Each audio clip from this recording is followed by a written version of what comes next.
राधा गोविंद देव जी की जय। श्री जगन्नाथ बलदेव सुभद्रा मई की जय। श्री श्री गौर निताय भगवान की जय। श्रीला प्रभुपाद की जय। गुरु महाराज जी की जय।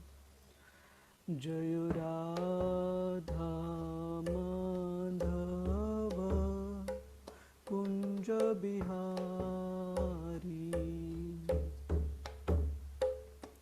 जय राधा माधव कुंज बिहारी। जय गोपी जन वल्लभ गिरिवरधारी। जय गोपी जन वल्लभ गिरिवरधारी। यशोदानन्दन व्रज जनरञ्जन। यशोदानन्दन व्रज जनरञ्जन। जमुनातीरावनचारी।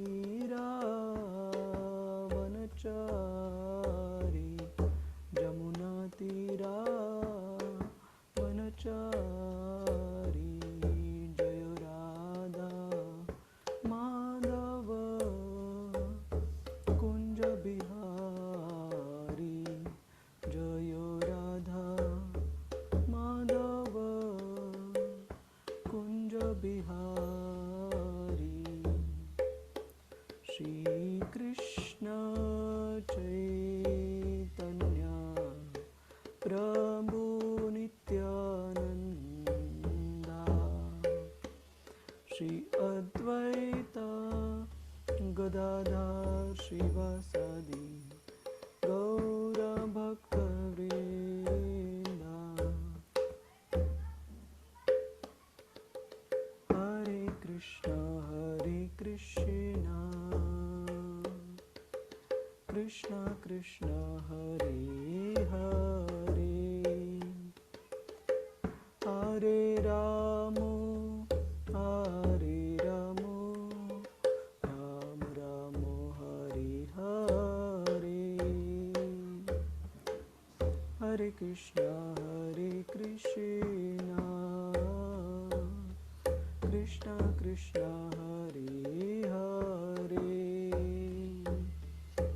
हरे राम राम राम हरे हरे। हरे कृष्णा कृष्णा कृष्णा हरे हरे। हरे राम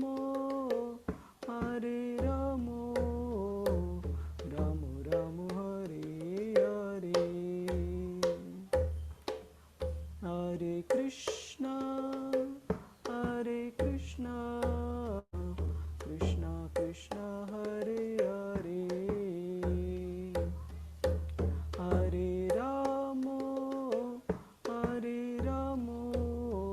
राम राम हरे हरे। हरे कृष्णा कृष्णा कृष्णा हरे हरे। हरे राम राम राम हरे हरे। जय राधा गोविंद श्री राधे। जय गौरानिताय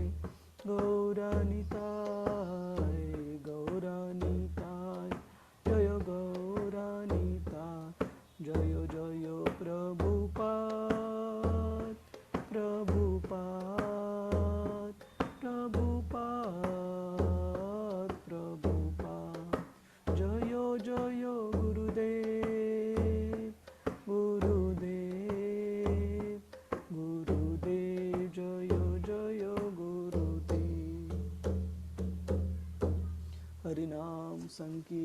संकीर्तन की जय। श्रील प्रभुपाद की जय। गुरु महाराज जी की जय। ॐ नमो भगवते वासुदेवाय। ॐ नमो भगवते वासुदेवाय। ॐ नमो भगवते वासुदेवाय। नारायणं नमस्कृत्य नरं चैव नरोत्तमं देवीं सरस्वतीं व्यासं ततो जयमुदीरये। नष्टप्रायेषु अभद्रेषु नित्यं भागवत सेवया भगवतीरुत्तमश्लोके भक्तिर्भवति नैष्टिकी। कृष्णाय वासुदेवाय देवकीनन्दनाय च नन्दगोपकुमाराय गोविन्दाय नमो नमः। ॐ अज्ञानतिमिरन्धस्य ज्ञानाञ्जनशलाकया चक्षुरुन्मिलितं येन तस्मै श्रीगुरवे नमः। श्रीचैतन्यमनोभीष्टं स्थापितं येन भूतले स्वयं रूप कदा मह्यं ददाति स्वपदान्तिकं। वन्देऽहं श्रीगुरो श्रीयुतापदकमलं श्रीगुरून् वैष्णवांश्च। श्रीरूपं सागरजाता सहगना रघुनाथान्वितं तं सजीवं साद्वैतं सावधूतं परिजनसहितं कृष्णचैतन्यदेवं श्रीराधा कृष्णपदान् सहगना ललिता श्रीविशाखान्वितांश्च। हे कृष्ण करुणा सिंधु दीनबंधु जगतपते गोपेश गोपिका कांत श्रीराधा कांत नमोस्तुते। तप्त कांचन गौरांगी श्रीराधे वृंदावनेश्वरी वृषभानुसुते देवी प्रणमामि हरिप्रिये। वं च कल्पतरुभ्यश्च कृपा सिन्धुभ्य एव च पतितानां पावनेभ्यो वैष्णवेभ्यो नमो नमः। नमः ॐ विष्णुपदाय कृष्णप्रेष्ठाय भूतले श्रीमते भक्तिवेदान्त स्वामिन् इति नामिने। नमस्ते सरस्वते देवे गौरवाणी प्रचारिणे निर्विशेष शून्यवादी पाश्चात्य देशतारिणे। जय श्री कृष्ण चैतन्य प्रभु नित्यानंद श्री अद्वैत गदाधर श्रीवास आदि गौर भक्त वृंदा। हरे कृष्णा कृष्णा कृष्णा हरे हरे हरे राम राम राम हरे हरे। हरे कृष्णा। प्रभुजी माताजी सगळ्यांचं स्वागत आहे श्रीमद भागवतम चर्चेमध्ये। हरे कृष्ण।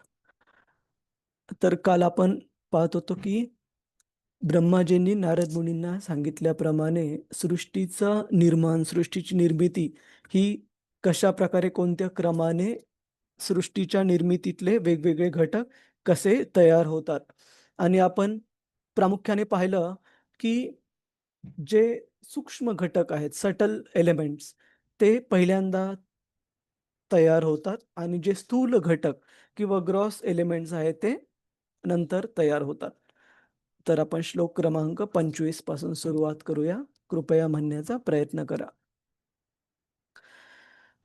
तामसादपि भूतादेर तामसादपि भूतादे विकुर्वनाद भून्नभः विकुर्माणादभून्नभो तस्य मात्रा गुणः शब्दो तस्य मात्रा गुणशब्दो लिंगम यदृष्टदृश्ययो। लिंगं लिंगं यदृष्टदृश्ययो. यदृष्टदृश्ययोः। हरे कृष्ण. कुणाला वाचायचंय का? प्रभूजीच माताची योजना माताची. हरे कृष्ण. हरे कृष्ण प्रभूजी, सादर प्रणाम. दंडवत माताची. तामस अहंकारापासून पंचमहाभूतांपैकी पहिले तत्व आकाश तत्व निर्माण झाले आणि ज्याप्रमाणे द्रष्टा दृश्याशी संबंधित असतो त्याचप्रमाणे शब्द हे आकाशाचे सूक्ष्म रूप आहे. तात्पर्य श्रील प्रभुपादजी द्वारा आकाश, वायू, अग्नी, आप आणि पृथ्वी ही पंचमहाभूते म्हणजे मिथ्या अहंकाराच्या अंधकाराचे निरनिराळे गुण आहेत. याचाच अर्थ आहे की एकूण महत तत्वामधील अहंकार हा भगवंतांच्या तटस्थ शक्तीपासून निर्माण होतो. भौतिक प्रकृतीवर प्रभुत्व गाजविण्याच्या या मिथ्या अहंकारामुळेच जीवाच्या मिथ्या उपभोगासाठी आवश्यक ते सर्व घटक निर्मिले जातात. भगवंत जरी पार्श्वभूमी असले तरी प्रत्यक्षात जीवच भोगता म्हणून भौतिक तत्वांवर सत्ता गाजविणारा घटक असतो. वास्तविकपणे भगवंतांव्यतिरिक्त कोणीही भोगता नाही, परंतु जीव हा भोगता बनण्याची मिथ्या इच्छा बाळगीत असतो. हेच मिथ्या अहंकाराचे मूळ कारण आहे. भ्रमित जीव जेव्हा भोगता बनण्याची कामना करतो तेव्हा भगवद इच्छेने छायारूप तत्वांची निर्मिती होते आणि एखाद्या मृगजळाच्या मागे लागल्याप्रमाणे जीवांनाही त्यांच्या मागे धावण्यास अनुमती दिली जाते. असे सांगितले जाते की सर्वप्रथम शब्द म्हणजेच ध्वनी तन्मात्रा निर्माण करण्यात आली व नंतर आकाश तत्व निर्माण करण्यात आले. या श्लोकातही या तथ्याची पुष्टी करण्यात आली आहे. परंतु शब्द हे आकाशाचे सूक्ष्म रूप आहे आणि या दोहोंमधील भेद हा द्रष्टा व दृश्य यामधील भेदांप्रमाणे आहे. शब्द हा प्रत्यक्ष वस्तूचे प्रतिनिधित्व करतो.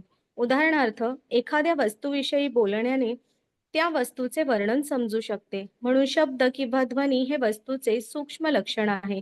त्याचप्रमाणे भगवंतांच्या गुणांनुसार त्यांचे ध्वनी प्रतिनिधित्व हे त्यांचे परिपूर्ण रूपच आहे आणि ते रूप श्री कृष्णांचे पिता वसुदेव आणि श्री रामांचे पिता दशरथ महाराज यांनी पाहिले होते. भगवंतांचे ध्वनी प्रतिनिधित्व हे भगवंतांपासून अभिन्न आहे, कारण भगवंत आणि त्यांचे शब्द प्रतिनिधित्व हे परमश्रेष्ठ शाश्वत ज्ञान आहे.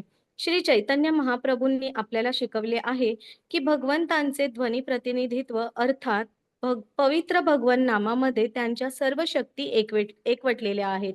अशा रीतीने पवित्र भगवन नामाच्या शुद्ध उच्चारणाद्वारे मनुष्य भगवंतांच्या सहवासाचा तत्काळ आनंद घेऊ शकतो आणि विशुद्ध भक्ताला भगवत तत्वही त्वरित प्रकट होते. म्हणून शुद्ध भक्त हा भगवंतांपासून कोठेही एका क्षणासाठी सुद्धा दूर नसतो. यास्तव निरंतर भगवंतांच्या संपर्कात राहण्याची इच्छा असणाऱ्या भक्ताने शास्त्रांमध्ये सांगितलेल्या हरे कृष्ण कृष्ण कृष्ण हरे हरे, हरे राम राम राम हरे हरे या पवित्र भगवन नामाचा सदैव जप करावा. अशा रीतीने भगवंतांच्या सान्निध्यात राहू शकणाऱ्या व्यक्तीचा निश्चितच मिथ्या अहंकारापासून निर्माण झालेल्या तमसीमा ज्योतिर्गमय या भौतिक प्रकृतीमधून उद्धार होऊ शकतो. हरे कृष्ण प्रभूजी, सादर प्रणाम. श्रील प्रभुपादजी की जय. जसं की आपण काही वेळेला चर्चा केलेली आहे या विषयावर, इथे पण सांगितलेलं आहे की जो जीव आहे भगवंतांचा अंश, तो ज्यावेळेस स्वतः भगवंतांपासून विमुख होऊन कोणताही भौतिक आनंद उपभोगण्याची इच्छा बाळगतो, त्यावेळेला भगवंत त्या जीवाच्या ह्या इच्छा पूर्ण करण्यासाठी छायारूप तत्व म्हणजे ज्याला आपण इंग्रजीमध्ये शॅडो पोटेन्सी म्हणतो, किंवा मराठीमध्ये अजून सांगायला झालं तर खोट्या खोट्या रूपातलं. जसं की आपण उदाहरण देतो, लहान मुलं कधी कधी हट्ट करतात गाडी चालवण्याचं, तर त्यांना टॉय कार, खोटी कार दिली जाते चालवण्यासाठी. अशा प्रकारे हे भौतिक जगत जे आहे ते आध्यात्मिक जगताची परावर्तित कॉपी, म्हणजे अपसाइड डाऊन. आध्यात्मिक जगताचं जे रिफ्लेक्शन आहे, पाण्यातलं प्रतिबिंब आहे, त्याप्रमाणे छायारूप हे भौतिक जगत सांगितलं गेलेलं आहे आध्यात्मिक जगताचं, जे की भगवंतांद्वारे बनवलं जातं. केवळ आणि केवळ भौतिकवादी जीवांना त्यांच्या स्वतंत्र उपभोग करण्याच्या प्रवृत्तीला वाव मिळावा किंवा त्या प्रवृत्तीचं परिपूर्ण म्हणजे त्या प्रवृत्तीवर हे करण्यासाठी त्या प्रवृत्तीप्रमाणे उपभोग करण्यासाठी या भौतिक जगताची निर्मिती भगवंत करतात. आणि इथे ज्याप्रमाणे एका हरिणाला मृगजळ हे हवेमध्ये पाणी असल्यासारखं दिसतं, परंतु ते कधी वाळवंटामध्ये अस्तित्वात नसतं अ, हवेमधलं पाणी. परंतु त्या मृगजळाच्या पाठीमागे धावून ते हरीण स्वतःचा जीव गमावून बसतं.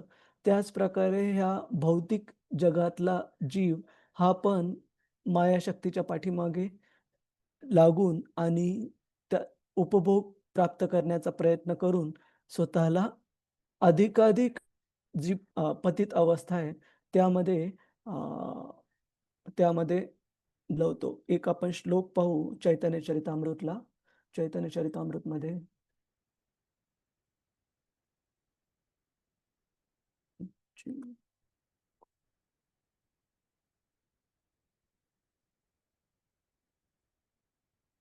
हरे कृष्ण.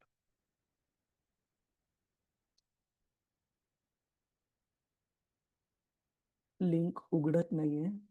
मध्य लीला 20:117.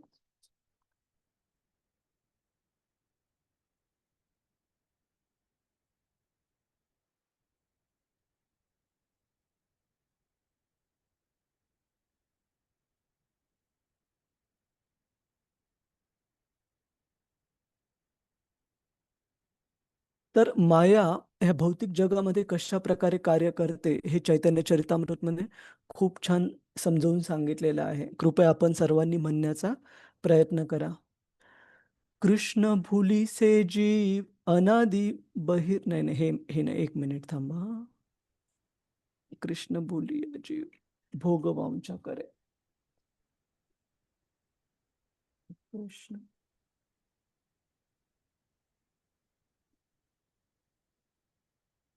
हा, हरे कृष्ण. ओपन करेन. ठीक आहे, असंच म्हणा. कृष्ण भुलिया जीव भोगवंश करे. कृष्ण कृष्ण भुलिया जीव भोगवांछा करे.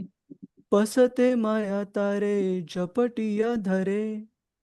पसते माया तारे जपतिया धरे. तर इथे चैतन्य चरितामृत मध्ये सांगितलेलं आहे की भगवंतांना विसरून जो भौतिक आनंद उपभोगण्याची इच्छा करणारा जो जीव आहे तो काय करतो, भोग वांछा करे, म्हणजे भगवंतांपासून विमुख होऊन वेगळं होऊन भौतिक आनंद उपभोगण्याची इच्छा करतो. आणि ज्या वेळेला असा जीव भगवंतांपासून स्वतंत्र विमुख होऊन स्वतः स्वतंत्ररित्या भौतिक इंद्रिय भोग करण्याची इच्छा ठेवतो, त्यावेळेस माया काय करते, मायाशक्ती भगवंतांची पसते माया तारे झपटिया धरे. इथे व्यवस्थित दिसत नाहीये, पण हे बेंगोलीमध्ये श्लोक आहे. तर याचा अर्थ माया लगेच त्या जीवाला पकडते आणि भौतिक जगतामध्ये बंदिस्त अवस्थेमध्ये टाकते. याचा अर्थ की जे भौतिक प्रलोभनं आहेत ह्या जगातले, ते आपल्याला आकर्षित करतात, पण आपण ज्यावेळेस त्याचा उपभोग करण्यासाठी जातो, लगेच काय होतं आपल्याला, धाडकन मायाद्वारे आपल्याला ठोसा मारला जातो. कशामुळे? कारण भगवंतांच्या अंशाच्या रूपामध्ये आपलं जे नित्य स्वरूप आहे ते काय आहे, की भगवंतांच्या सेवेमध्ये स्वतःला जोडणं. ज्यावेळेस आपण त्या स्वरूपाच्या म्हणजे आपल्या मुख्य जे नेचर आहे, स्वरूप आहे, त्याच्या विरुद्ध जाऊन स्वतंत्र भोगवंश करण्याची इच्छा ठेवतो, त्यावेळेस लगेच माया आपल्याला पकडते आणि भौतिक उपभोगाच्या जाळामध्ये बंदिस्त करते. एकच मिनिट द्या प्रभूजी, मी दरवाजा बंद करतो. आवाज थोडा येत आहे. एकच मिनिट.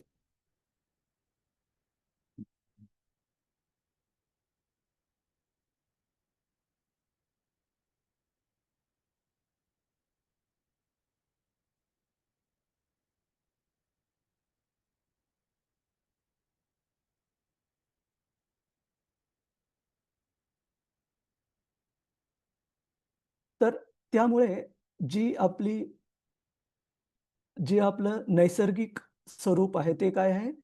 जीवेर स्वरूप होय कृष्णेर नित्यदास.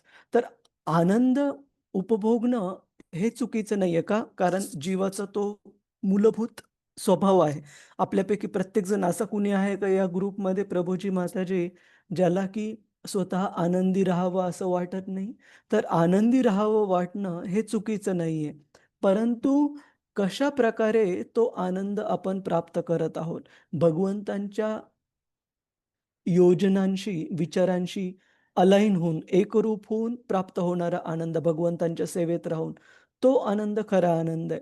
परंतु भगवंतांपासून विमुख होऊन, त्यांच्यापासून स्वतंत्र होण्याची इच्छा बाळगून, भौतिक उपभोग स्वीकारणं, हा आनंद शास्त्रामध्ये चुकीचा सांगितला गेलाय. का?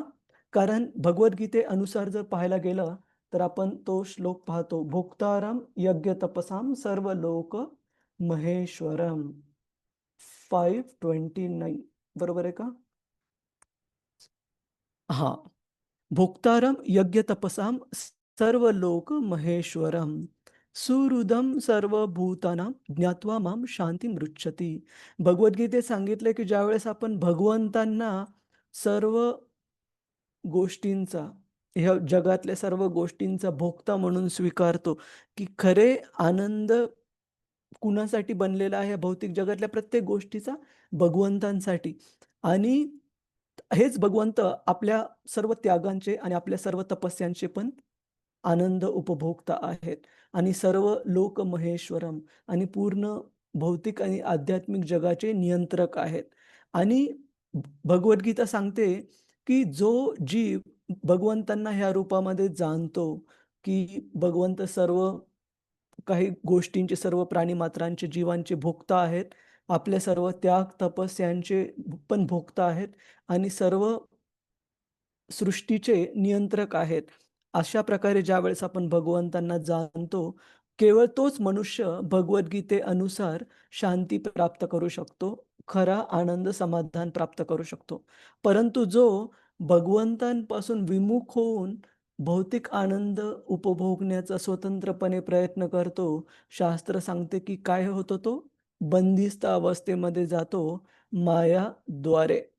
त्याच्यामुळे या हे जे आपण 2 श्लोक पाहिले, एक चैतन्य चरितामृत मधला आणि एक भगवद्गीतेत मधला. तर त्यावरून आपल्याला काय समजतं प्रभूजीच, माताजीच, की खरा आनंद कशाप्रकारे प्राप्त करायला पाहिजे? खरं जर आनंदी व्हायचं आपल्याला तर काय करणं आवश्यक आहे जीवनामध्ये? भगवत काय सेवा कळतं आणि आपल्याला? भक्ती. भगवत सेवा. विशेषतः भगवंतांच्या ज्या योजना किंवा ज्या इच्छा आहेत, त्या इच्छांप्रमाणे स्वतःचं जीवन, स्वतःचं कर्तव्य हे अलाइन करणं, त्याप्रमाणे एकरूप करणं. ज जसं की आपण पाहतो, की जे शुद्ध भक्त आहेत, त्यांच्या जीवनामध्ये किती पण कठीण परिस्थिती आली, तरी आपण त्यांना नेहमी हसमुख किंवा आनंदी पाहू शकतो. का? कारण असं सांगितलंय शास्त्रामध्ये, की जो जीव भगवंतांच्या सेवेमध्ये पूर्णपणे भक्तीमध्ये जोडला गेलेला आहे, केवळ तोच शाश्वत प्रकारचा आनंद प्राप्त करू शकतो. आणि खूप सारे श्लोक आहेत. आपल्याला 1 तास पण कमी पडेल, पण आपण काही श्लोक जाण्याचा प्रयत्न करू. 1, 2, 1, 2, 12 सवय पुंसां परो धर्म. हा नाही.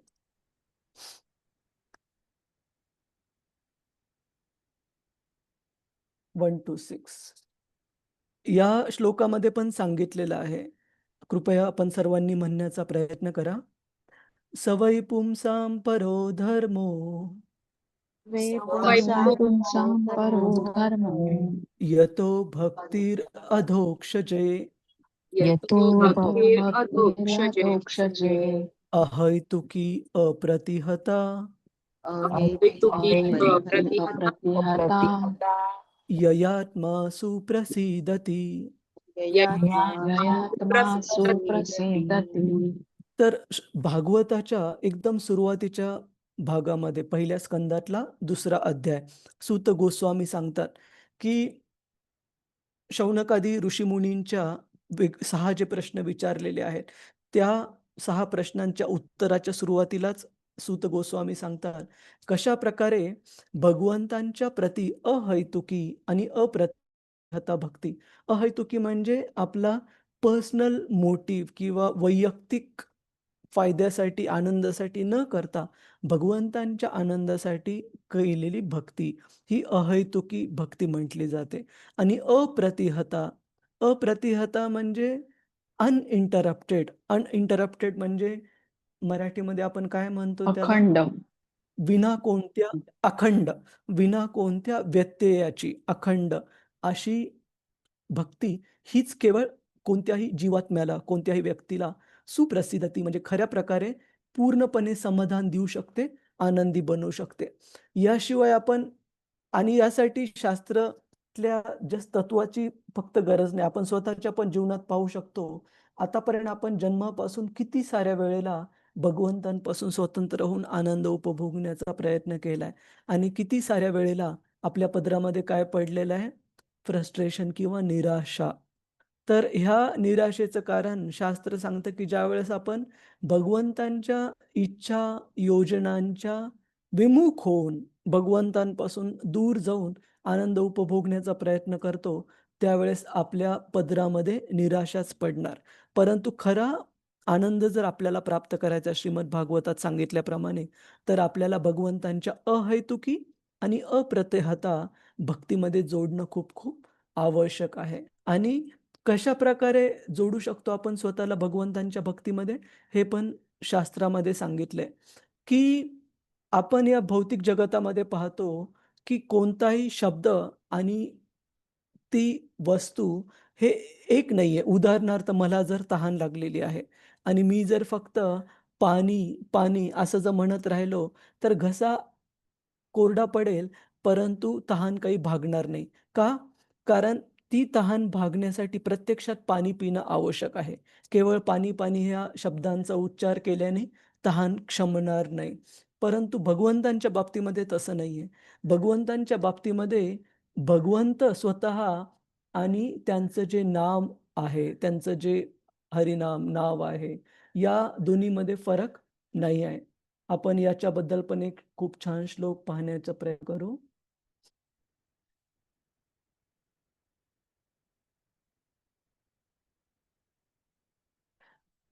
भगवंतांचे ध्वनी प्रतिनिधित्व हे भगवंतांपासून अभिन्न आहे. म्हणजे भगवंतांच्या नावामध्ये आणि भगवंतामध्ये काही फरक नाहीये. जसं की भौतिक जगामध्ये फरक आहे. एखाद्या वस्तूच्या नावामध्ये आणि त्या वस्तूमध्ये, की आपण त्या वस्तूचा अनुभव नाही घेऊ शकत, फक्त त्या वस्तूचं नाव घेऊन. तर आपण एक श्लोक पाहू.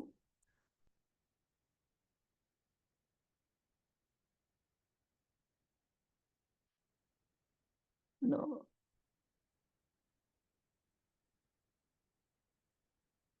हां. तर इथे चैतन्य चरितामृतमध्ये सांगितलेलं आहे, नाम चिंतामणी कृष्ण चैतन्य रस विग्रह पूर्ण शुद्धो नित्य मुक्तो अभिन्नत्वम नाम नामी नामिनोः. की अभिन्नत्वम म्हणजे वेगवेगळं नाहीये. काय? नाम आणि नामिनोः, की असे व्यक्ती ज्यांचं ते नाव आहे भगवंत आणि भगवंतांचा हरिनाम, या दोन्हीमध्ये काही फरक नाहीये. आणि कितीतरी उदाहरणं आपल्याला शास्त्रामध्ये पाहायला मिळेल. आपल्याला कोणतं उदाहरण लक्षात येतं का प्रभुजी माताजी? की ज्यावेळेस एखाद्या व्यक्तीने भगवंतांचं नाव घेतलं आणि भगवंतांचं प्रत्यक्षात सेवा करण्याचा किंवा प्रत्यक्ष तिथे उपस्थिती असण्याचा अनुभव किंवा लाभ त्यांना प्राप्त झाला भगवंतांच्या नामस्मरणाने. कुणाचं उदाहरण सांगता येईल का आपल्याला? प्रल्हाद महाराज. गजेंद्र प्रल्हाद महाराज. बरे, प्रल्हाद महाराज, गजेंद्र दोन्ही उदाहरणं बरोबर आहेत. अजून अजून नाव भगवंतांचं नाव घेण्यामुळेच वाल्या कोळीचा काय झाला? वाल्मिकी झाला. नारद मुनींनी सांगितल्याप्रमाणे. बरोबर आहे? तर त्यांचं हृदय परिवर्तन झालं वाल्या कोळींचं. त्यांना तर इतके पापी होते, की भगवंत रामाचं नाव पण घेता येत नव्हतं. तर नारद मुनींनी त्यांना अजान बाळ पण आहेत ना प्रभूचे? हां, कोणी कोण? अजान बाळ. अजान बाळ. अजामेल म्हणायचंय का तुम्हाला? हा तेच तेच तेच. अजामेल. हां, बरोबर आहे. अजामेल अजामेल. अजामेल. हां. की आजामेल यांच्या बाबतीत पण आपण बघतो की ते भगवंतांना पण बोलवत नव्हते. कुणाला बोलवत होते मृत्यूच्या वेळेला?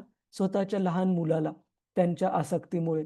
परंतु भगवंतांनी त्यांना बेनिफिट ऑफ डाऊट म्हणजे तरी पण त्याचं फळ दिलं की यमदूतांपासून त्यांची रक्षा केली आणि त्यांना पुन्हा एकदा संधी देण्यात आली आपल्या जीवनाची परिपूर्णता प्राप्त करण्यासाठी. तर असे असंख्य उदाहरणं आपल्याला दिसतील की जिथे भगवंतांचे वेगवेगळे भक्तच नाही, जे अभक्त पण होते अगोदर, जसं की वाल्या कोळीसारखे किंवा मृगारीसारखे, त्यांनी पण भगवंतांचं नामस्मरण करून भगवंतांना प्रत्यक्षात प्राप्त केलं. किंवा प्रल्हाद महाराज जसं माताजींनी उदाहरण सांगितलं. का? कारण शास्त्रात सांगितलंय भगवंतांचं नाव हे भगवंतांपासून अभिन्न आहे. अभिन्नत्वम नाम नामिनोः, की ज्यांचं नाव आहे आणि ते व्यक्ती जे आहेत आणि त्यांचं नाव जे आहे त्यामध्ये फरक नाहीये भगवंतांच्या बाबतीमध्ये. परंतु भौतिक जगतामध्ये तसं नाही आहे. तर इथे अ, श्रीमद भागवतामध्ये सांगितलेलं आहे की हां, भगवंतांचे ध्वनी प्रतिनिधित्व हे भगवंतांपासून अभिन्न आहे. म्हणजे भगवंतांचं नाव आणि भगवंत याच्यामध्ये काही फरक नाहीये. आणि अशा प्रकारे आपण जरी भगवंतांना प्रत्यक्षात पाहण्यासाठी, अनुभवण्यासाठी आत्ता या क्षणाला तयार नसू. का? कारण आपले इंद्रिय अजूनही अशुद्ध आहेत. परंतु भगवंतांचं नाव जपणं, नाम संकीर्तन करणं हे प्रत्येक व्यक्तीला शक्य आहे. जसं की जर एखादा हायवे रॉबर म्हणजे रस्त्यामध्ये दरोडे टाकणारा वाल्या कोळी त्यांना जर शक्य असेल नारद मुनींच्या कृपेने, तर त्याच नारद मुनींच्या आणि गुरु शिष्य परंपरेच्या कृपेने आपण सर्व पण ह्या नावाचा फायदा घेऊ शकतो आणि साध्या सोप्या पद्धतीद्वारे भगवंतांना प्राप्त करू शकतो. श्रील प्रभुपाद म्हणायचे की even a child can chant हरे कृष्णा, की भगवंतांचं नाव घेण्यासाठी, नामजप करण्यासाठी कोणत्या पात्रतेची गरज नाहीये. खूप म्हणजे हायली क्वालिफाईड, खूप विशेष पात्र किंवा खूप शिकल्या सवरलेला व्यक्ती किंवा खूप श्रीमंत व्यक्ती हेच नाव घेऊ शकतात असं नाही. प्रत्येक सामान्य व्यक्ती पण नाव घेऊ शकतात आणि त्याचा फायदा हा निश्चित होतो, ज्याचे उदाहरणं पण शास्त्रामध्ये दिलेले आहेत आणि किती सारे रेफरन्सेस पण आपल्याला शास्त्रामध्ये पाहायला मिळतात. कुणाचा काही प्रश्न आहे का? प्रभुजीच, माताजीच, हरे कृष्ण. की कशाप्रकारे भगवंत आणि त्यांचं नाव यामध्ये अभिन्न म्हणजे फरक नाहीये. परंतु भौतिक जगामध्ये एखादी गोष्ट, वस्तू किंवा त्या वस्तूचं नाव याच्यामध्ये फरक आढळतो.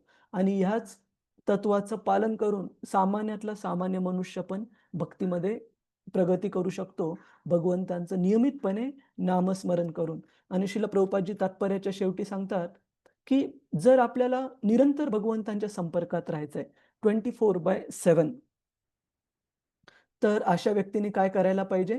शास्त्रात सांगितल्याप्रमाणे हरे कृष्ण महामंत्राचा नियमितपणे जप करायला पाहिजे. हरे कृष्ण, हरे कृष्ण, कृष्ण कृष्ण, हरे हरे, हरे राम, राम राम, हरे हरे. मध्ये खूप सुंदर एक मुलाखत पाहिली एका भक्तांची मी. हरे कृष्ण टीव्ही नावाचं एक चॅनल आहे YouTubeवर किंवा ज्यांच्याकडे केबल कनेक्शन आहे तुम्ही Google करू शकता आणि वेगवेगळ्या केबल ऑपरेटर्सवर वेगवेगळ्या नंबरच्या चॅनलवर हे उपलब्ध आहे हरे कृष्ण टीव्ही. पण टीव्ही नसेल तर आपण YouTubeवर पण हरे कृष्ण टीव्ही म्हणून सर्च करू शकता. तर खूप छान एका भक्तांची मुलाखत पाहिली काही आठवड्यांपूर्वी, की जे आंतरराष्ट्रीय कृष्ण भावनामृत संघ इस्कॉनच्या उधमपूर इथल्या शाखेमध्ये तिथले अध्यक्ष, मंदिराचे अध्यक्ष म्हणून सेवा निभावत आहेत. आणि विचार करा, की पूर्ण मंदिराचा कारोबार चालवायचा म्हणजे व्यवस्थित मंदिराचे प्रोग्राम्स वेगवेगळ्या ठिकाणी होणारे व्यवस्थित झाले पाहिजेत. भगवंतांच्या अर्चविग्रहाची सेवा व्यवस्थित झाली पाहिजे. मंदिरासाठी आवश्यक असणारे जे फंड्स आहेत, ते व्यवस्थित जमा झाले पाहिजेत. इतक्या सगळ्या वेगवेगळ्या जिम्मेदाऱ्या असताना पण हे जे प्रभूजी आहेत, त्यांचं नाव विसरलो मी. संजय रतिरूपा माताजी लक्षात आहे का तुमच्या? मी आपल्या ग्रुपवर शेअर केलेला. संजय सखा का असंच नाव होतं त्यांचं प्रभूजी. संजय सखा प्रभू. हां. हां. तर त्यांचं मुलाखत मी पाहिलेली हरे कृष्ण टीव्ही चॅनलवर. एवढ्या सर्व जिम्मेदाऱ्या असताना पण प्रभूजी रोज 64 माळा जप करतात आणि केवळ 64 माळा जप नाहीत करत, तर त्यांच्या गुरु महाराजांनी म्हणजे परमपूज्य नवयोगेंद्र स्वामी महाराजांनी इतकं छान शिकवलंय त्यांना, की कोणतंही काम करत असताना महाराज म्हणाले, की फक्त मीटिंग्स वगैरे चालू असताना तुम्हाला ज्यावेळेस बोलणं स्वतः आवश्यक आहे तेवढं बोला. पण ते सोडून बाकीचं कोणतंही काम सुरू असेल, तुम्ही ड्राईव्ह करत असाल, तुम्ही स्वयंपाकघरामध्ये स्वयंपाक करत असाल, तुम्ही बाकीचे कोणते घरातले साफ-सफाई, घरकाम करत असाल, त्यावेळेस पण हरे कृष्ण महामंत्र नियमितपणे तोंडात आपण जपण्याची सवय लावू शकतो. कोणतंही काम तुम्ही चालत असाल, कुठे व्यायाम करत असाल, त्यावेळेस पण आपण हरे कृष्ण महामंत्र ऐकू शकतो किंवा स्वतःच्या तोंडाने पण सायलेंटली म्हणजे सायलेंटली शांतपणे म्हणजे कमी आवाजामध्ये आपण म्हणू शकतो. तर महाराजांनी इतकी छान सवय लावली या प्रभूजींना, की महाराज त्यांना आठवण करून द्यायचे, की बघा झाली ना मीटिंग आता तुमची मंदिराची, आता तर तुमचं काही बाकीचं बोलण्याचं काम नाहीये. मग तुम्ही तोंड का शांत ठेवत आहात? हरे कृष्ण महामंत्र का जप नाही करत आहात? अशा प्रकारे प्रभूजींना सवय लागली नियमितपणे काही पण दुसरं काम चालू असताना, मीटिंग वगैरे नसताना, ज्यावेळेस त्यांना दुसरं काही बोलण्याची आवश्यकता नाहीये. प्रत्येक वेळेस तोंडामध्ये जप सुरू आहे आणि अशा प्रकारे असा भक्त शास्त्रामध्ये सांगितलंय, जो की नियमितपणे भगवंतांचं नामस्मरण करत आहे. श्रीमद भागवतात सांगितल्याप्रमाणे असा भक्त 24/7 नियमितपणे भगवंतांच्या संपर्कामध्ये आहे, सानिध्यामध्ये आहे. सर्वांना क्लिअर आहे? प्रभूजीच माताजीच हरे कृष्ण. कुणाला काही अवघड वाटतं याच्यामध्ये? येस, प्रभूजीच माताजी सगळे शांत आहेत. नाही प्रभू, हरे कृष्ण. समजतंय. समजतंय खूप ना? छान. तर सोपं आहे खूप. फक्त आपण प्रयत्न करणं आवश्यक आहे आणि खूप दूर जाण्याची गरज नाहीये.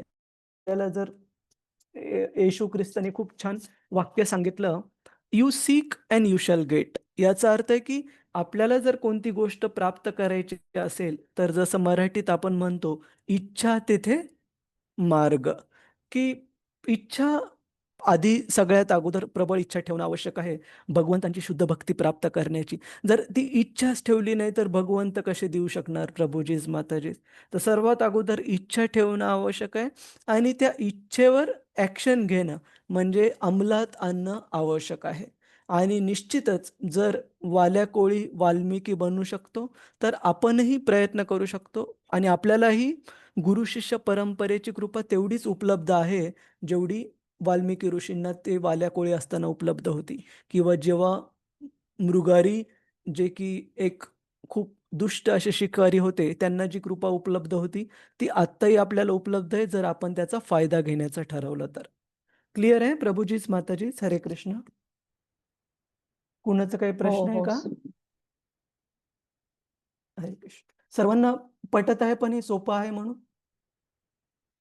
आणि मी एक उदाहरण अजून एक सांगायचं होतं, की आपल्या इस्कॉन मंगलोर ह्या भक्तांच्या समूहामध्ये पण एक माताजी आहेत आणि मला खूप प्रेरणा पर्सनली पण प्राप्त होते त्यांच्या उदाहरणावरून.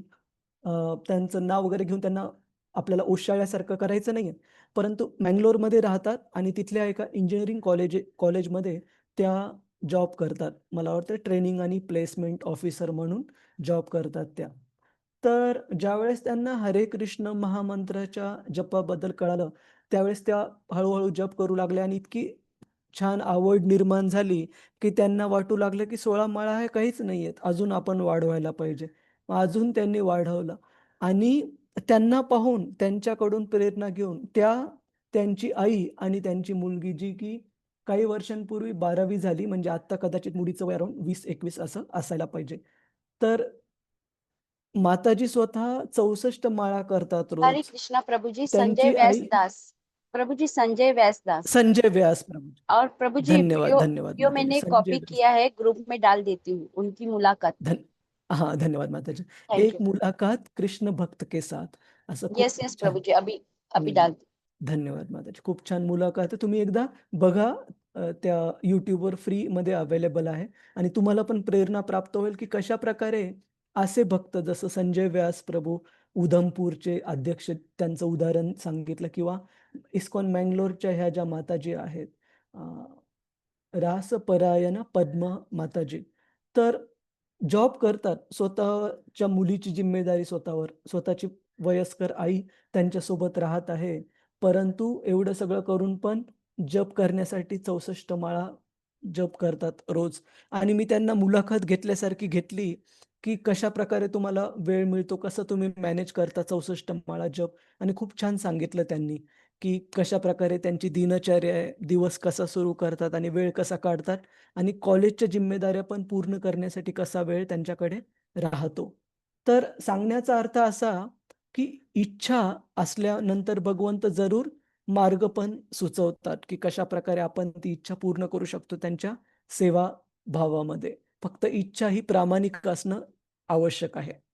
क्लिअर आहे प्रभुजीज, माताजीज? हरे कृष्ण. हो हो प्रभूजी. त्या माताजी सकाळी 6 वाजता भगवद्गीतेचा वर्ग पण घेतात घेतात. प्रभूजी. हां, खूप हम्म. छान. तर हम्म. सांगण्याचा अर्थ असा, की जसं आपण इंग्रजीमध्ये म्हणतो ना, if we aim the sky, at least we will reach the tree top. आपण जर अवकाश जाण्याचं ध्येय ठेवलं, तर कमीत कमी आपण झाडाच्या टोकापर्यंत तरी जाऊ. तर अशा भक्तांकडून आपण प्रेरणा घ्यायला पाहिजे, आणि अधिकाधिक जप वाढवण्यासाठी पण प्रयत्न करायला पाहिजे. आणि तुम्हाला एक शेवटचं याच्यावर वाक्य सांगतो, मग आपण पुढच्या श्लोकाला जाऊ, की 16 माळा करण्याचा सगळ्यात सोपा उपाय काय? माझ्या अनुभवानुसार सांगू का प्रभुजी माताजी, की 16 माळा करण्याचा प्रयत्न करू नका, त्याच्यापेक्षा जास्त माळा करण्याची सवय लावा. मग 16 माळा एकदम केक वॉक वाटतील, की ज्यावेळेस आपण आशिक भक्त आहेत खूप सारे, जसं की लंडनमध्ये राहत असताना तिथे एक माताजी माहिती आहेत, भावभक्ती माताजी. रोज न चुकता एका ठिकाणाहून न उठता 20 माळा जप करतात त्या. तर खरा जप हा सोपा वाटायला लागतो, ज्यावेळेस आपण 16व्या माळेच्या पुढे सरकतो, 17वी, 18वी, ज्यावेळेस ते मनावर ओझं असतं 16 माळा पूर्ण करण्याचं. मग एकदम फ्री फ्लो ज्याला आपण म्हणतो, की एकदम, ज्याला आपण काय म्हणू, की हिंदीमध्ये जसं म्हणतो मक्खन की तरह, एकदम स्मूथ जप व्हायला लागतो, ज्यावेळेस आपण अधिकाधिक रुचीने तो करायला लागतो. आणि त्यावेळेस याचा अर्थ असा नाही की जिम्मेदाऱ्या सोडा. तुमच्या ज्या जिम्मेदाऱ्या आहेत, अर्जुनाला भगवंतांनी सांगितलं नाही की जिम्मेदाऱ्या सोडा, घरदार सोडा. इनफॅक्ट अर्जुन जिम्मेदाऱ्या सोडून, युद्ध सोडून पळून जायचा विचार करत होता, त्याच्या खोट्या वैराग्यामुळे. परंतु भगवंतांनी त्याला थांबवलं. त्याला सांगितलं, की "हे अर्जुन, तुझं कर्तव्य धर्म कर्तव्य आहे. धर्मासाठी हे युद्ध लढणं, आणि तू जरी हे युद्ध लढला नाही, तर लोकं हा विचार करणार नाहीत, की वैराग्यामुळे अर्जुन पळून गेला. लोकं विचार करतील, की ह्या महान योद्ध्यांच्या भीतीने अर्जुन पळून गेला, आणि तुझ्यासाठी हा अपमान आहे, तो मृत्यूपेक्षाही जास्त पेनफुल किंवा दुःखदायक ठरेल. त्याच्यामुळे तू क्षत्रिय धर्माचं पालन कर." तर सांगण्याचा अर्थ असा, की आपलं जे पण काही जिम्मेदाऱ्या आहेत, कुटुंब प्रमुख म्हणून, आई म्हणून, वडील म्हणून, मुलगा, बहीण, भाऊ, पत्नी, जे काही जिम्मेदाऱ्या आहेत, त्या जिम्मेदाऱ्या पूर्ण करताच आपल्याला भगवंतांच्या नामस्मरणासाठी पण वेळ काढणं आवश्यक आहे. आणि इतके छान-छान उदाहरणं आपण पाहिले, जसं की प्रल्हाद महाराज, गजेंद्र, किंवा अ, वाल्या कोळी, किंवा मृगारी, किंवा आजच्या सध्या युगातले पण भक्त, यांच्या उदाहरणातून आपण बघू शकतो, की ते करू शकतात, तर आपण पण निश्चित प्रयत्न करू शकतो. कुणाचा काही प्रश्न आहे का प्रभुजीज, माताजीज? हरे कृष्ण. ठीक आहे, आपण पुढे जाऊ. श्लोक क्रमांक 26 ते 29. न नभ सोथ विकुर्वाणात् नभसोठ विकुर्वाणात् अभूत्स्पर्श गुणो निलः अभुस्पर्श परान्वयात् शब्दवांश्च शब्दवांश्च प्राण ओजसहो बलम् वायोरपि विकुर्वाणात् विकुर्वाणात् कालकर्म स्वभावतः कालकर्म स्वभावतः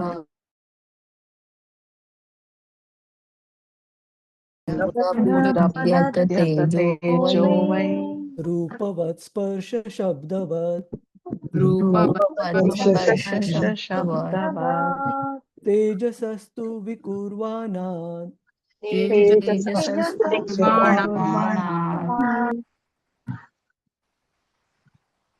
आसीदम्भोरसात्मकम् रसात्मकम् रूपवत् स्पर्शवच्चाम्भो स्पर्शवच्चाम्भो घोषवच्च परान्वयात् घोषवच्चान्वयात् विशेषस्तु विकुर्वाणात् विशेषस्तु विकुर्वाणात् अम्भसो गन्धवानभूत् गन्धवानभूत् परान्वयात् रसस्पर्श रसस्पर्श शब्दरूपगुणान्वितः गुणान्वितः कुणाला वाचायचंय का? प्रभुजीच माताजी. हरे कृष्ण. हरे कृष्ण. प्रभुजी मी वाचू? क्षितिजा माता. हरे कृष्ण. हरे कृष्ण. श्रीला प्रभुपाद की जय. आकाश रूपांतरित झाल्यामुळे स्पर्शाचा गुणधर्म असलेल्या वायूची निर्मिती होते आणि पूर्वीच्याच क्रमाने वायू सुद्धा शब्द आणि इंद्रिय, संवेदना, मानसिक शक्ती व शारीरिक सामर्थ्य या जीवनाच्या मूलभूत तत्वांनी युक्त असतो.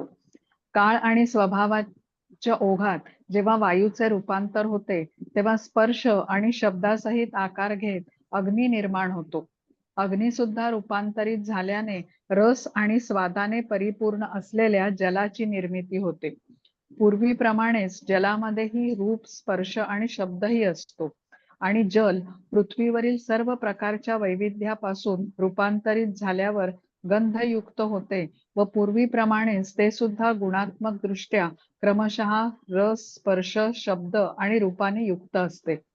तात्पर्य: संपूर्ण सृजन प्रक्रिया म्हणजे एका घटकापासून दुसऱ्या घटकामध्ये होणारी क्रमिक उत्क्रांती आणि विकासाची क्रिया होय.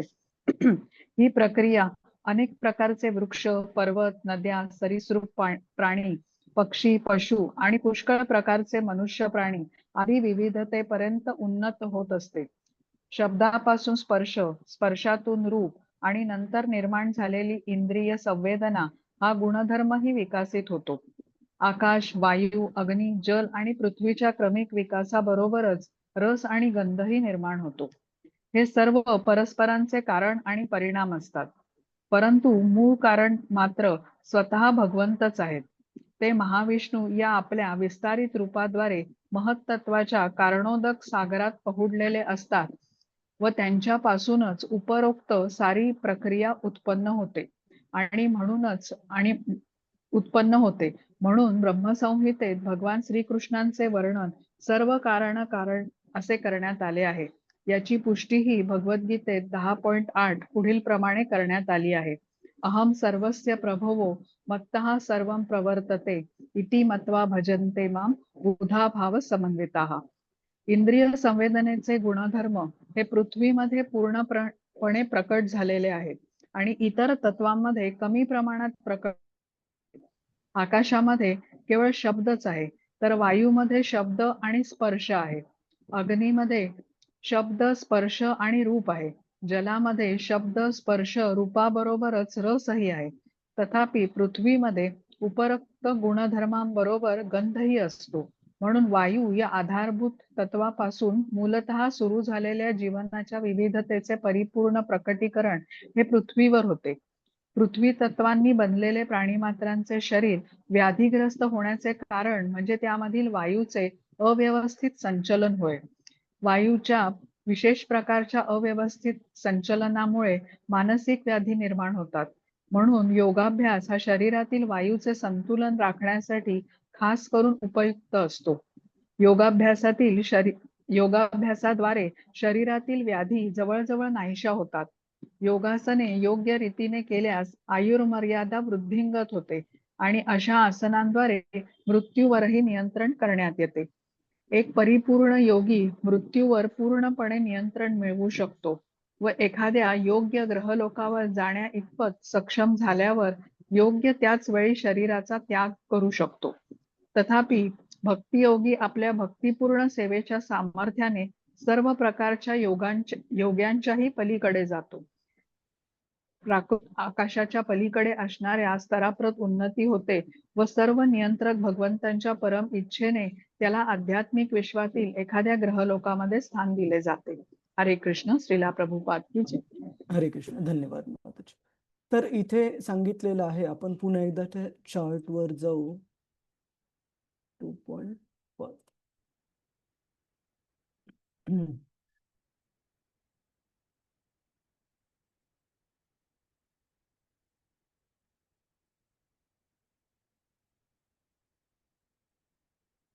की कशा प्रकारे फक्त एवढाच बॉक्स पहा, जो मी इथे हा भाग पहा फक्त.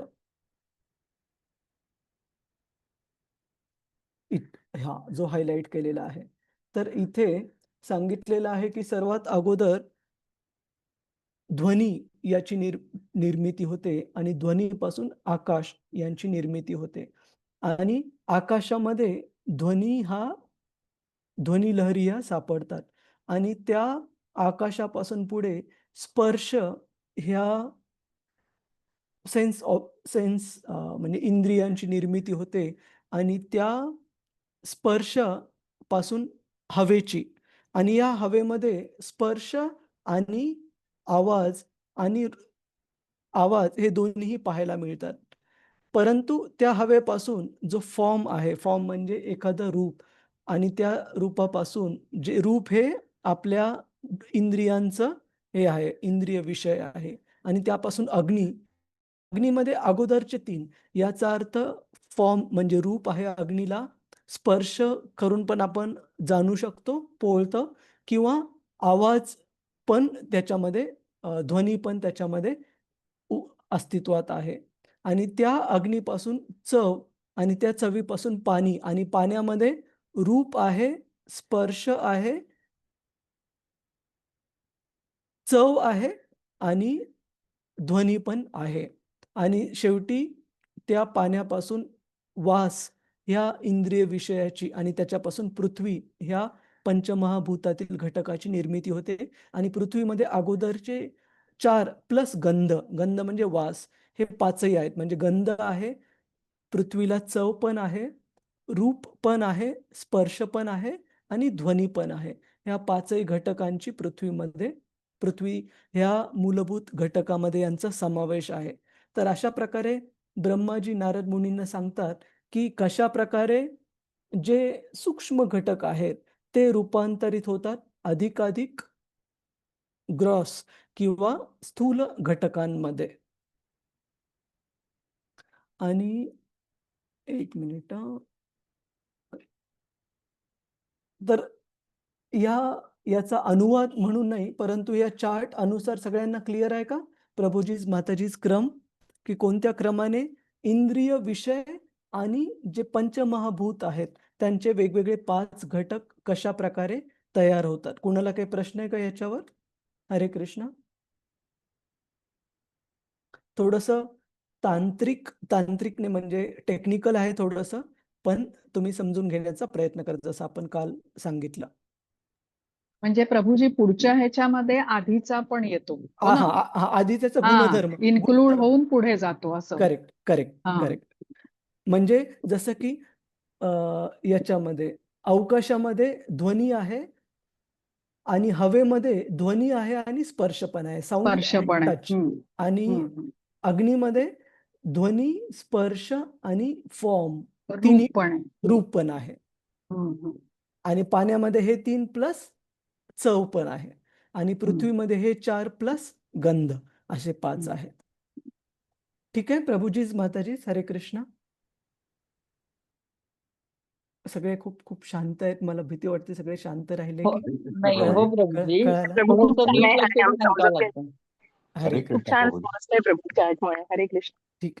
हरे कृष्ण. हा, किरण जाधव प्रभूजी. मला या चार्ट मधला सुरुवातीचे ते 3 ह्या कन्सेप्ट मला जरा समजावून सांगा. हे जे अच्छा. कर्मशाही विष्णूपासून हा, कार्य, काळ, नंतर कर्म आणि स्वभाव.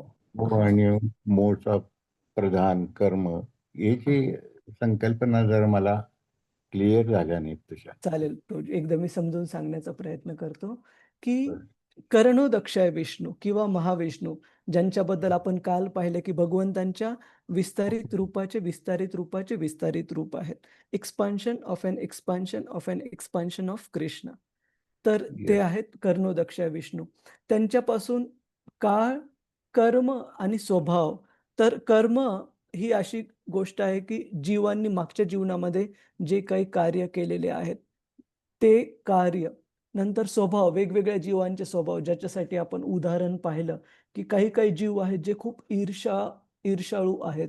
उदाहरणार्थ साप, विंचू, की काही कारण नसताना एखाद्या प्राणीमात्र व्यक्तीला चावायला काही कारण नसताना मागे-पुढे पाहणार नाहीत. का? कारण तो त्यांचा स्वभाव आहे. अशा प्रकारे दुसऱ्या काही प्राणीमात्रांचा स्वभाव पण भगवंतांद्वारे दिलेला आहे. जसं की वृक्ष. वृक्षांबद्दल भागवतम इतकं त्यांचं गुणगान करतं, की कुणी तोडत जरी असेल त्याला, त्या झाडाला, तरी ते झाड विरोध करणार नाही किंवा त्या व्यक्तीला पण आश्रय देईल किंवा सावली देईल. तर हा झाला स्वभाव. तर तो पण भगवंतांद्वारे सुरुवातीला बनवला जातो आणि भगवंतांची काळ शक्ती, जसं की भगवद्गीतेत कृष्ण सांगतात, "कालोस्मी" की मी काळ आहे, काळाची. तर ह्या 3 घटकांचं भगवंतांच्याद्वारे पहिल्यांदा निर्माण केलं जातं आणि ह्या 3 घटकांचे मिळून प्रधान बनतं, ज्याच्यामध्ये प्रकृतीचे 3 जे नियम आहेत, प्रकृतीचे 3 नियम नाही, 3 गुण, सत्वगुण, रजोगुण आणि तमोगुण. हे डॉर्मंट डॉर्मंट म्हणजे सुप्तावस्था. प्रधान ह्या प्रकृतीच्या 3 गुणांच्या सुप्त रूपातील निर्माणापासून महतत्व, ज्याच्यामध्ये वरचे 3 म्हणजे काळ, कर्म आणि स्वभाव आणि 3 प्रकृतीचे गुण सत्व, रजो आणि तम, हे 6ही मिळून महत्त्व तयार होतं आणि या महत्त्वापासून अहंकार तयार होतो, ज्याच्यापासून 3 जे गुण आहेत, सत्व, रजो आणि तमो, यांची निर्मिती आणि त्या गुणांपासून जे इंद्रिय विषय आहेत आणि जे इंद्रिय आहेत आणि जे पंचमहाभूत आहेत, यांची निर्मिती तमस अहंकारापासून होते. त्याचप्रकारे हे झालं सटल, म्हणजे सूक्ष्मपासून स्थूल सूक्ष्म. घटकांची निर्मिती आणि त्याच प्रकारे जे अ, रजोगुण किंवा ज्याला क्रियाशक्ती किंवा राजस अहंकार म्हटलेलं आहे, त्यापासून बुद्धी, प्राण आणि 5 कर्मेंद्रिय, 5 ज्ञानेंद्रिय यांची निर्मिती होते. जसं की 5 ज्ञानेंद्रिय आहेत बरं. आपले डोळे, कान, नाक, जीभ आणि त्वचा. त्याचप्रकारे 5 कर्मेंद्रिय आहेत आपले हात, पाय, सेन्स ऑफ टच, स्पर्श करण्याचा क्षमता आणि जननेंद्रिय म्हणजे प्रोक्रिएटरी ऑर्गन आणि इव्हॅक्युएटरी ऑर्गन म्हणजे मलमूत्र विसर्जनाचे जे इंद्रिय आहेत. या 10 इंद्रियांची, बुद्धीची निर्मिती राजस अहंकारापासून होते आणि सात्विक अहंकारापासून मन आणि इंद्रियांच्या ज्या देवता आहेत, इंद्रिय देवता, जसं की डोळ्यांसाठी आयुर्वेदात सांगितलंय, डोळ्याच्या शक्ती वाढण्यासाठी सूर्यदेवाची उपासना करावी किंवा कानांसाठी दिग्देवता, वास घेण्याच्या क्षमतेसाठी अश्विनी कुमार इत्यादी. अशा प्रकारची 10 देवताज आणि मन यांची निर्मिती हे सात्विक अहंकार याच्यापासून होते. तर अशा अशा प्रकारे आहेत. हरे बरोबर. कृष्ण. Thank me you. हे हरे कृष्ण. असं तर सांगू नाही शकत, की मला हे सगळं 100% कळालंय. पण 2दा 3दा वाचून किंवा याच्यावर ऐकून हे चार्ट बनवलेलं आहे प्रभूजी. हरे बरं. कृष्ण. Yes. हरे कृष्ण हरे प्रभू, कृष्ण. प्रधान म्हणजे अव्यक्त ना प्रभू? हां, नॉन मॅनिफेस्टेड किंवा सुप्त स्थितीमध्ये म्हणजे आपण ज्या 24 घ यांच्यामध्ये 13व्या अध्यायात बघतो त्यातलं अव्यक्त जे आहे तेच म्हणजे प्रधान आहे ना प्रभू? प्रधान. बरोबर आहे, बरोबर आहे. हरे कृष्ण. हरे हरे कृष्ण. आपण जाऊ, 12 वाजलेले आहेत. बघू पुढचा श्लोक किती मोठा आहे. ठीक आहे, आपण पुढच्या वेळेला सुरू करू. याला थोडासा वेळ लागेल प्रभूजीच माताजीच. हरे कृष्ण. श्लोक क्रमांक 30 पासून. हरे कृष्ण. अजून कुणाचा काही प्रश्न आहे का प्रभूजीच माताजीच? हरे कृष्ण प्रभूजी. हरे कृष्ण. धन्यवाद माताजी. येस माताजी. प्रभूजी, माझा प्रश्न असा होता की आपण किती पण विचार केला तरी पण माळा करताना मन भौतिकतेकडे वळतात. किती पण माझं तर कधी कधी असं होतं की माळा करत असताना किती विचार केला की नाही आपण एकाग्रता ठेवली पाहिजे, मध्येच मन जातं आणि असं जातं. कितीतरी म्हणजे 10-15 मणी होऊन जातात आणि नंतर कळतं अरे आपण दुसरीकडे विचार करत गेलो. तर आपण या गोष्टीशी कसं डील केलं पाहिजे? ही साधारण गोष्ट आहे प्रभूची, पण तरी पण खूप अवघड आहे करण्यासाठी. ऍक्च्युली केवळ तुमच्यासाठीच नाही माताजी, किंवा तुमच्या माझ्यासाठीच नाही, तर साक्षात अर्जुनाने पण हे मान्य केलं भगवंतांना भगवद्गीतेमध्ये, की मन हे खूप अवघड आहे. कारण अर्जुन इथे सांगतात की एका वेळेला वायूला म्हणजे वाऱ्याला आपण नियंत्रण करू शकतो, परंतु मनाला नियंत्रण करणं खूप अवघड आहे. चंचलम ही मन कृष्ण प्रमाती बलवत दृढम, की खूप बलशाली आहे, याला नियंत्रण करणं खूप अवघड आहे. तस्याहम निग्रहम मन्ये वायोर एव सुदुष्करम, ही सुदुष्कर आहे याला नियंत्रण करणे. परंतु भगवंत पुढच्या याच्यामध्ये सांगतात श्लोकामध्ये की असंशय महाभाव, की हे अर्जुना निश्चित खूप पॉवरफुल, खूप शक्तिशाली आहे मन. आणि दूर निग्रहम चलम, मनो दूर निग्रहम चलम, आणि जिथे नाही जायला पाहिजे तिथेच जाण्यामध्ये एक्सपर्ट आहे. परंतु अभ्यासेन तू कौंतेय वैराग्येन च गृह्यते, परंतु नियमित अभ्यास केल्याने, आणि अभ्यास कशा प्रकारे करण्याने, एक खूप साधा सरळ मार्ग म्हणजे अशा भक्तांचा संग करा ज्यांच्यामध्ये ते गुण आहेत ज्याला आपण ॲस्पायर करतो. उदाहरणार्थ, आपल्याला जर अभ्यासामध्ये चांगलं अप टू डेट व्हायचंय, प्रॉम्प्ट व्हायचंय, तर आपण कोणत्या विद्यार्थ्यांची मैत्री करू प्रभूजीच माताजीच, जे की स्वतः सिन्सिअर आहेत, गंभीर आहेत अभ्यासामध्ये. आपण अशा मुला-मुलींची मैत्री नाही करणार ज्यांना की अभ्यासाचं काही घेणं देणं नाही, किंवा शाळा कॉलेजेस बंक करत आहेत. अशा विद्यार्थ्यांची आपण मैत्री नाही करणं जास्त घट्ट मैत्री. घट्ट मैत्री अभ्यासू विद्यार्थ्यांशी करू. त्याचप्रमाणे आपल्याला जर भगवंतांच्या स्मरणामध्ये किंवा नामजपामध्ये जर प्रगती करायची आहे, तर अशा भक्तांचा संग केला पाहिजे. आता संग करणं याचा अर्थ असा नाही की आपण प्रत्यक्षात त्यांच्याकडे जाऊ शकू, त्यांना बोलू शकू असं. परंतु संग करण्याचे वेगवेगळे उपाय आहेत. जसं की माताजींनी आता एका महान भक्तांची मुलाखतीचा लिंक दिला. तर ज्यावेळेस तुम्ही अशा भक्तांकडून ऐकता, ज्यांच्यामध्ये तेवढी श्रद्धा आहे भगवंतांच्या नामजपाबद्दल, आपण अशा भक्तांकडून ऐकणं म्हणजे पण त्यांचं संग करण्यासारखंच आहे. आणि असं सांगितलं जातं की ज्या व्यक्तीचा आपण संग करतो, त्याच व्यक्तीचे गुण पण आपल्यामध्ये येण्यास सुरुवात होते. तर जर आपण अशा महान भक्तांकडून ऐकलं, त्यांच्याकडून प्रेरणा प्राप्त केली, तर आपण निश्चित शिकू शकतो आणि आपल्यामध्ये पण ती श्रद्धा दृढ होत जाईल. जसं की एक उदाहरण सोपं पाहतो आपण, प्रल्हाद महाराजांचं आणि नारद मुनींचं. नारद मुनींनी कुणाला श्रीमद भागवतम सांगितलं होतं?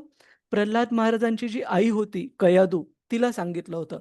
पण प्रल्हाद महाराज, जे की कयादूच्या गर्भामध्ये वाढत असलेलं बाळ होते, त्यांनी आईच्या पोटात असताना ते भागवतम ऐकलं, आणि नारद मुनींसारख्या महान भक्ताच्या तोंडून भागवतम ऐकल्यामुळे त्यांची पण श्रद्धा दृढ झाली आणि महाभागवत भक्त झाले ते भगवंतांचे. तर आपण पण अशा भक्तांचा जर संग केला, ज्यांची की खूप दृढता आहे श्रद्धेमध्ये त्यांच्या भगवंतांच्या नामजपाच्या, तर आपल्याला पण भगवंतांच्या कृपेने ती श्रद्धा प्राप्त होईल. आणि आपण जर भौतिकवादी लोकांशी संग केला, तर आपली पण श्रद्धा जी आहे ती ढिली पडत जाईल. ठीक आहे माताजी. हरे कृष्ण. हो प्रभूजी, धन्यवाद प्रभूजी. हरे कृष्ण. म्हणजे मी स्वतः तरी हे आचरणात आणतो, की मला जे गुण प्राप्त करायचे, ते गुण असणारे व्यक्ती हेरायचे आणि त्या व्यक्तींचा संग प्राप्त करा. आणि भगवंत पण आपले प्रयत्न पाहतात. आपण ज्यावेळेस प्रामाणिकपणे प्रयत्न करतो भक्ती मार्गातले हे गुण प्राप्त करण्यासाठी, भगवंत पण निश्चित मदत करतील. परंतु त्यासाठी प्रयत्न करणं आवश्यक आहे, दाखवणं आवश्यक आहे भगवंतांना. हरे कृष्ण. अजून कुणाचा काही प्रश्न आहे का प्रभूजीच माताजीच? तर आपण इथे थांबू. खूप खूप धन्यवाद आपल्या सर्वांचा. वाञ्छाकल्पतरुभ्यश्च कृपा सिन्धुभ्य एव च पतितानां पावनेभ्यो वैष्णवेभ्यो नमो नमः. अनंत कोटि वैष्णव वृंद की जय. वैष्णव ठाकुर की जय. श्रील प्रभुपाद की जय. हरे कृष्ण. हरे कृष्णा. धन्यवाद हरे प्रभू. कृष्ण. हरे कृष्ण प्रभूजी, सादर हरे हरे कृष्ण. कृष्ण. सादर प्रणाम प्रभूजी. धन्यवाद. धन्यवाद. थँक्यू